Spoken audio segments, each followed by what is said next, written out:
Hi and welcome. હું dietitian Pankti Shah મારી channel પૌષ્ટિકમમાં તમારું સ્વાગત કરું છું. તમે બિંજ ઇટિંગ માટે શું જાણો છો? તો આજે હું તમને બિંજ ઇટિંગ વિશે માહિતી આપું. બિંજ ઇટિંગ એટલે ગમે ત્યારે ભૂખ ન હોય ત્યારે ખાવું, જેમ કે જમ્યા પછી ફરીથી કંઈક ખાવું. ભૂખ નથી પણ સામે ભાવતી વાનગી છે તો તે ખાવી. ટીવી કે મૂવી જોતા કંઈક ને કંઈક ખાવું. કંઈ કામ નથી અને શું કરવું ખબર નથી માટે કંઈક ખાવું. ટાઈમ પાસ કરવા માટે ખાવું. ગુસ્સો આવે છે તો ખાવું. મૂડ ખરાબ છે માટે ખાવું. આ બધાને બિંજ ઇટિંગ કહેવાય છે, જે આપણને ન કરવું જોઈએ.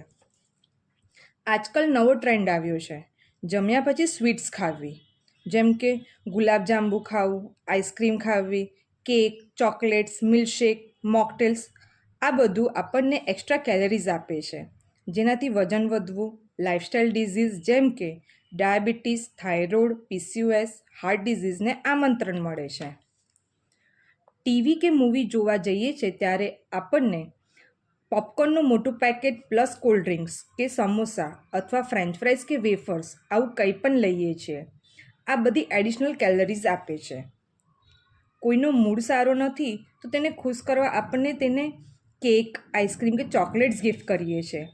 ત્યારે તો એનો મૂડ સારો થઈ જશે, પણ તમને ખબર છે આ ગિફ્ટ એના સ્વાસ્થ્ય માટે નુકસાનકારક છે. તો આવું ન કરવું જોઈએ. તેની સામે જમીને વરિયાળી, તલ, સીડ્સનો મુખવાસ ખાઓ અને 30 મિનિટ પછી પાણી પીવો, એટલે તમને પેટ ભરાયાની ફિલિંગ્સ આવશે અને પછી કંઈ વધારાનું ખાવાનું મન નહીં થાય. મૂવી જોવા જતાં પહેલાં ઘરેથી કંઈક હેલ્ધી ખાઈને જવું અને પાણી સાથે રાખો. મૂડ સારો કરવા મેડિટેશન કરવું, નેચરમાં વોક કરવા જવું, એક્સરસાઇઝ કરવી, ડાન્સ કરવો, ગમતી એક્ટિવિટી કરવી. તો ચાલો હવે બિંજ ઇટિંગને બંધ કરીને હેલ્ધી ઇટિંગ અને લાઇફસ્ટાઇલ પર ધ્યાન આપી હેલ્ધી લાઈફની શરૂઆત કરીએ. આવી જ નવી નવી માહિતી માટે મારી ચેનલને લાઇક, શેર અને સબસ્ક્રાઈબ